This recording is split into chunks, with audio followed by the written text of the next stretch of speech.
পৰ জনমৰ শুভ লগনত যদিহে আমাৰ হৈ দেখা পুৰা মানে প্ৰিয়ে এই জনমৰ মোৰ প্ৰিয়াৰ অপূৰ্ণ আশা।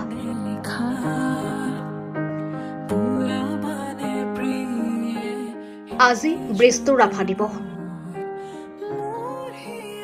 আজি 20 জুন সমগ্ৰ ৰাজ্যবাসীয়ে পালন কৰিছে বিষ্ণুপ্ৰসাদ ৰাভাৰ দিৱস। 1969 চনৰ 20 জুন অৰ্থাৎ আজিৰ দিনটোতেই মৃত্যুক সাৱটিছিল বিষ্ণুপ্ৰসাদ ৰাভাই। ৰাভা আছিল একাধাৰে শিল্পী, কবি, সাহিত্যিক, সংগীতজ্ঞ, নাট্যকাৰ, চিত্ৰকৰ, অভিনেতা, সংগঠক আৰু মুক্তিযুঁজাৰু। অসমীয়া সমাজ সংস্কৃতিৰ তেওঁ অন্যতম বাটকটীয়া। অসমীয়া সমাজ জীৱনলৈ তেওঁ আগবঢ়াই গৈছে অতুলনীয় অৱদান। তেওঁ আগবঢ়াই যোৱা অৱদানৰ বাবে অসমীয়া চিৰঋণী। 1909 চনৰ 31 জানুৱাৰীত বেংগল প্ৰেচিডেন্স ঢাকাত জন্ম হৈছিল বিষ্ণুপ্ৰসাদ ৰাভাৰ। ঢাকাৰ সেনা বিভাগৰ বিদ্যালয়ত শিক্ষা গ্ৰহণ কৰিছিল তেওঁ।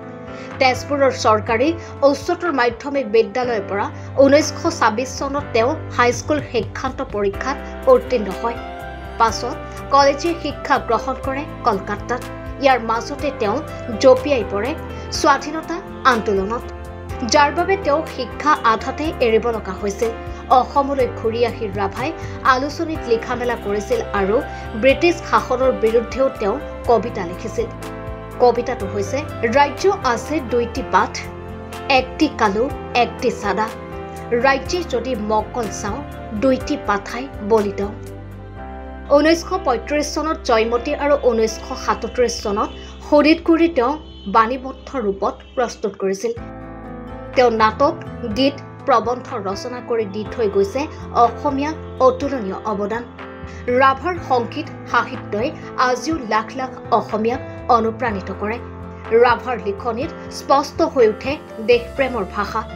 ৰাভাৰ অন্যতম জনপ্ৰিয় এটি গীত হৈছে পৰ জনমৰ শুভ লগনত। এই গীতটোৰ আঁৰত আছে এটা কাহিনী।